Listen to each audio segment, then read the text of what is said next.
Hello everyone, मैं रुबीना उड़ान की ऑनलाइन पाठशाला में आपका हार्दिक स्वागत करती हूं। तो कल हमने पढ़ा था प्रीवियस एग्ज़ाम में आए हुए क्वेश्चंस, उसी संदर्भ में हम आज बात करेंगे। हमारी क्लास स्टार्ट होती है। Let's start the class. हमारा अगला क्वेश्चन है, जेंटलमैन एग्रीमेंट के संबंध में निम्नलिखित में से कौन सा कथन सत्य नहीं है। ठीक है, तो हमें बताना है कि इसमें से कौन सा ऐसा कथन है जो सही नहीं है। तो इसमें पहला है, यह एग्रीमेंट सन 1942 में हुआ था, यह एकदम सही है।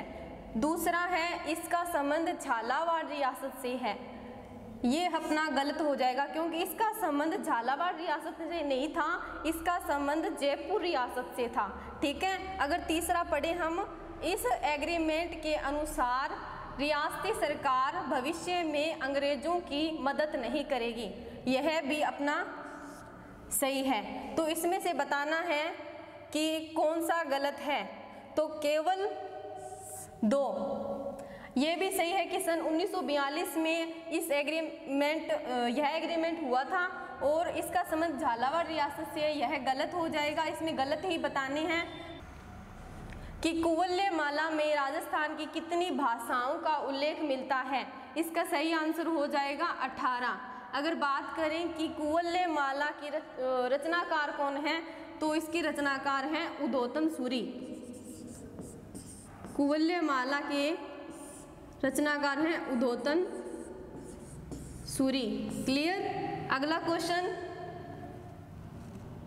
बात करें राम स्नेही संप्रदाय की, कि राम स्नेही संप्रदाय की रेण शाखा के प्रवर्तक कौन थे। इसका सही आंसर हो जाएगा संत दरियाव जी।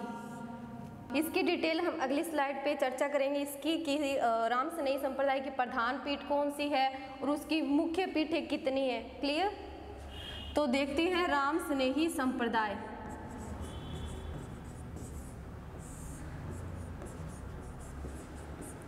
राम स्नेही संप्रदाय की प्रधान पीठ शाहपुरा, जो कि भीलवाड़ा में है।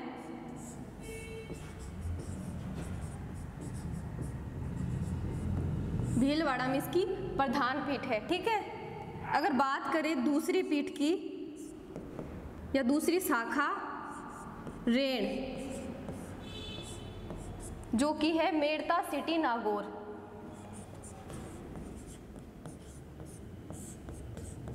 मेड़ता सिटी है नागौर में, और इसके संस्थापक हैं संत दरियाव जी। इसी से रिलेटेड अपना क्वेश्चन था।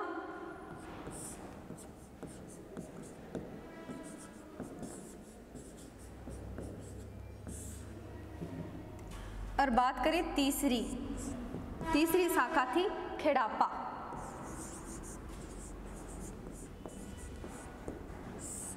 इसकी जो जगह है यह किस जिले में स्थित है, तो खेड़ापा है जोधपुर में। अगर बात करें खेड़ापा जो शाखा है, इसके संस्थापक कौन है, तो वो हो जाएंगे रामदास जी।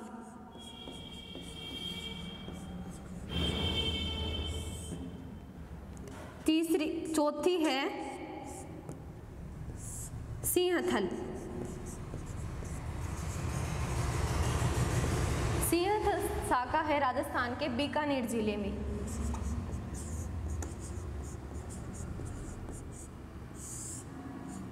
और इसके संस्थापक हैं संत हरि रामदास जी।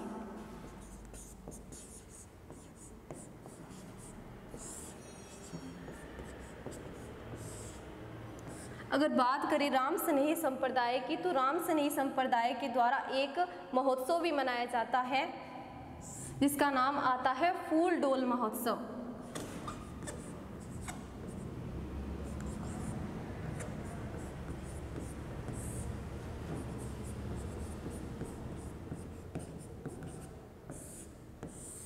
तो ये कहाँ मनाया जाता है, शाहपुरा भीलवाड़ा में। अगर बात करें कि ये कब मनाया जाता है, तो यह मनाया जाता है चैत्र कृष्ण एकम से लेकर चैत्र कृष्ण पंचमी तक।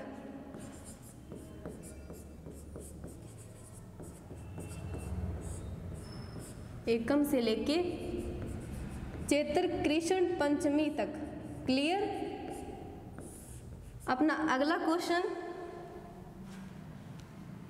कि कौन सा कथन सत्य नहीं है। इंदिरा गांधी नहर के बारे में बताना है कि इसमें से कौन सा कथन ऐसा है जो सही नहीं है। इंदिरा गांधी नहर परियोजना भारत की सबसे बड़ी नहर परियोजना है। क्लियर, सही है, ठीक है। इंदिरा गांधी नहर परियोजना भारत की ही नहीं बल्कि एशिया की सबसे बड़ी नहर परियोजना है। दूसरा है, इसमें 7 लिफ्ट नहरें हैं जिससे विभिन्न जिलों में पानी दिया जाता है। बिल्कुल सही, इसमें 7 लिफ्ट नहरें हैं और 9 शाखा नहरें हैं। क्लियर, इसमें 204 किलोमीटर लंबी फीडर नहर है। क्लियर, ये भी एकदम सही है। अगर बात करें कि डी ऑप्शन की, यह पोंग बांध से प्रारंभ होती है जो सतलज और व्यास नदी के संगम पर स्थित है, तो ये गलत हो जाएगा क्योंकि यह पोंग बांध से प्रारंभ नहीं होती, यह बांध है Harike barrage. Clear, Harike barrage. हम बात करेंगे इंदिरा गांधी नहर परियोजना की। अगली स्लाइड पे थोड़ा डिटेल जानेंगे कि इंदिरा गांधी नहर का प्राचीन नाम क्या था और इंदिरा गांधी नहर की टोटल लंबाई कितनी है, उसकी जो भाग है, मुख्य नहर, फीडर नहर, उसकी टोटल लंबाई कितनी है। क्लियर, तो बात करें इंदिरा गांधी नहर।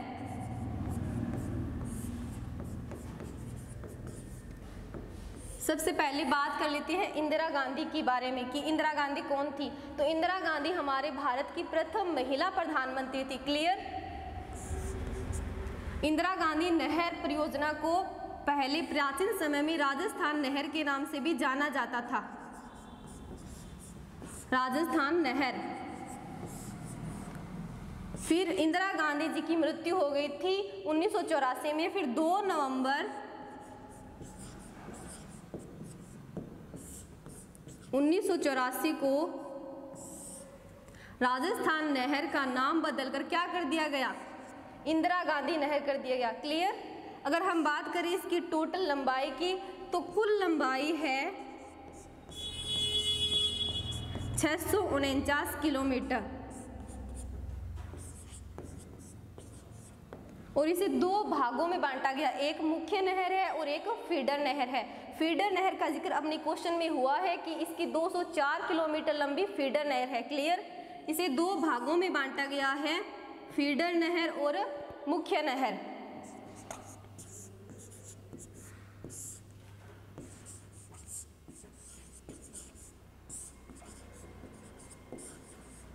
अगर बात करें फीडर नहर की तो फीडर नहर कितनी लंबी है, 204 किलोमीटर। क्लियर, और 445 किलोमीटर लंबी है मुख्य नहर। अब बात करें कि पोंग बांध से नहीं निकलती तो यह निकलती है हरिके बैराज बांध से। ठीक है, तो बात करते हैं कि हरिके बैराज पंजाब के रोपड़ जिले में स्थित है। यह राजस्थान जिले में नहीं बल्कि हरिके बैराज रोपड़ जिला पंजाब में स्थित है। क्लियर, अपना अगला क्वेश्चन रहेगा कि राजस्थान के कौन से लोक देवता को धोलियावीर के नाम से, धोलियावीर के नाम से भी जाना जाता है। पाबू जी, कबीर, गोगा जी, तेजा जी। तो इसका सही आंसर हो जाएगा तेजा जी। अगर बात करें लोक देवता तेजा जी तो तेजा जी का जन्म खरनाल नागौर में हुआ।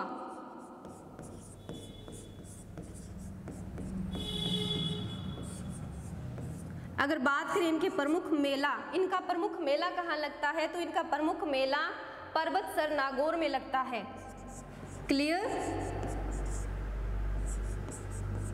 पर्वतसर नाम की जगह है नागौर में, यहाँ पर तेजा जी का मेला लगता है। ठीक है, क्लियर। अगला क्वेश्चन,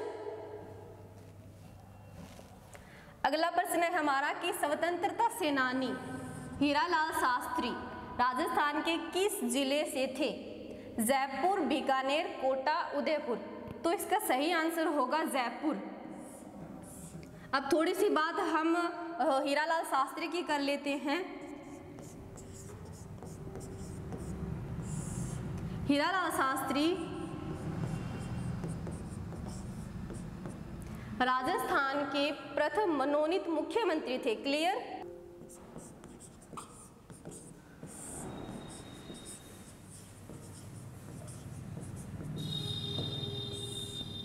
बात करें इनके कार्यकाल की तो इनका कार्यकाल शुरू होता है 7 अप्रैल 1949 से लेकर 5 जनवरी 1951।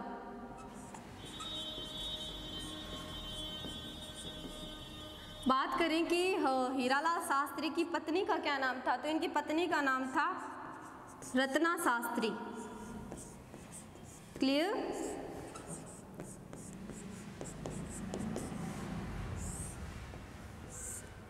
अपना अगला क्वेश्चन रहेगा, किस नरसंहार को राजस्थान का जलियांवाला हत्याकांड कहा जाता है? सीकर, नींबू चढ़ा, डीडवाना, नन, या इनमें से कोई नहीं। ठीक है, तो इसका आंसर हो जाएगा नींबू चढ़ा। अगर बात करें जलियांवाला बाग हत्याकांड की तो किसे कहा जाता है राजस्थान के संदर्भ में, तो नींबू चढ़ा जो कि अलवर में स्थित है।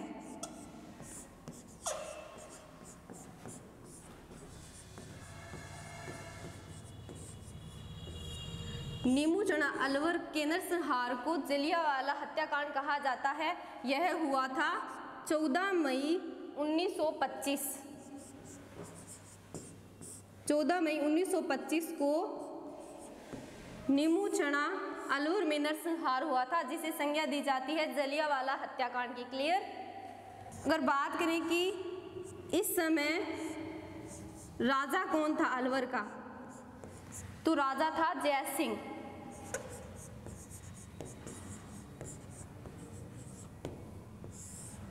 अगर बात करें कि जो नरसंहार हुआ था उसमें जैसे जलियांवाला हत्याकांड हुआ था उसमें जनरल डायर ने आदेश दिए थे गोलियां चलाने का, तो वैसे ही इस नरसंहार में सबसे ज़्यादा जो भागीदारी रही थी, जिसे टैकल किया था, तो सबसे ज़्यादा जिसने गोलियां वगैरह चलाई थी, तो उसी साइड में हमारा आंसर होगा छज्जू सिंह। इसे हम राजस्थान का एज ए जनरल डायर भी कह सकते हैं, छज्जू सिंह। क्लियर? अपना अगला क्वेश्चन रहेगा, किसके सिफारिशों के आधार पर आबू एवं देलवाड़ा तहसील को राजस्थान में मिलाया गया था? सरदार वल्लभ भाई पटेल, फैजल अली, गुरुमुख निहाल सिंह, गोकुल भाई भट्ट। इसका सही आंसर हो जाएगा फैजल अली। अब बात करते हैं इस आयोग की कि ये आयोग क्या करता था और इसका क्या उद्देश्य था। ठीक है, फैजल अली आयोग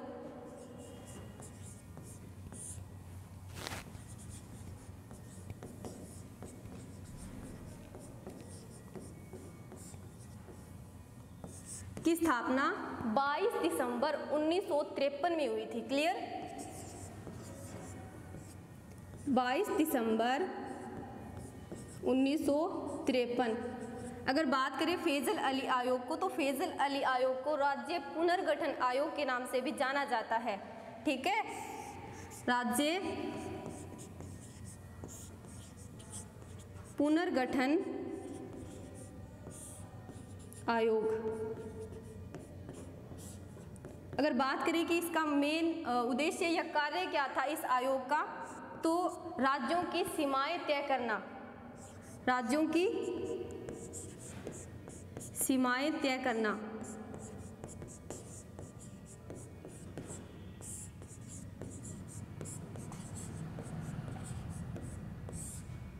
हम बात करेंगे इसके अध्यक्ष कौन थे, तो इसके अध्यक्ष स्वयं फैजल अली थे। इन्हीं के नाम पे इस जो आयोग का नाम है वो फैजल अली आयोग पड़ा। ये अध्यक्ष थे फैजल अली आयोग। जो दो अन्य सदस्य भी थे, सरदार पन्नीकर और हृदयनाथ कुंजरू। अन्य सदस्य थे सरदार पन्नीकर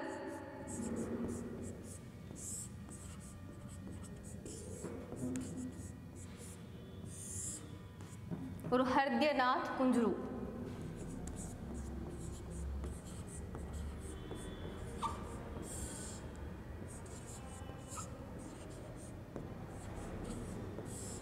और अध्यक्ष स्वयं कौन थे? फैजल अली। और इसे किस नाम से जाना जाता है?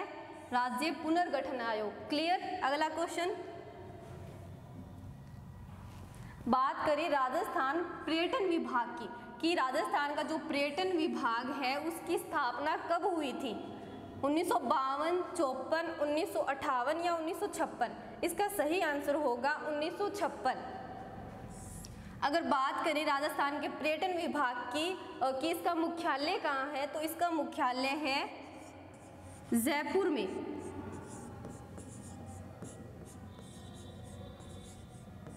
जयपुर में राजस्थान का पर्यटन विभाग है, इसका मुख्यालय है जयपुर में। क्लियर। अगला क्वेश्चन कि ताजमहल का वास्तुकार कौन था? उस्ताद ईशा, उस्ताद मंसूर, सफ़ी खां, रहीम? तो इसका सही आंसर होगा उस्ताद ईशा।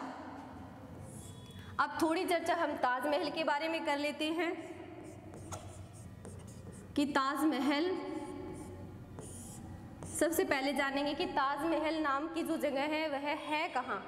तो ताजमहल है आगरा में, और आगरा कहाँ पे है? उत्तर प्रदेश। भारत का राज्य उत्तर प्रदेश और उत्तर प्रदेश का राज्य है आगरा, और आगरा में स्थित है ताजमहल, जो कि विश्व के 7 अजूबे हैं, दुनिया के 7 अजूबे हैं, उनमें किसका नाम शामिल है? भारत के ताजमहल का। क्लियर। अब बात थोड़ी सी कर लेते हैं कि इसका निर्माण किसने करवाया। निर्माणकर्ता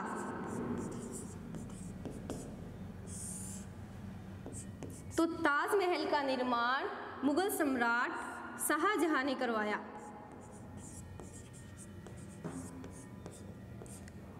अपनी बेगम मुमताज की याद में।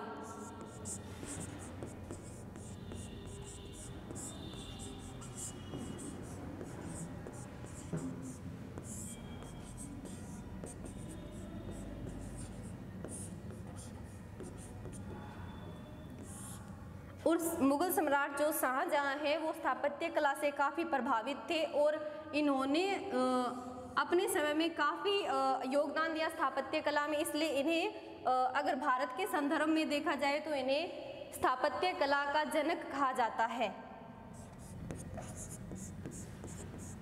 स्थापत्य कला का जनक।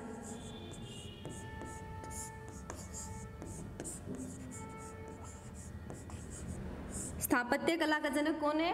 शाहजहां।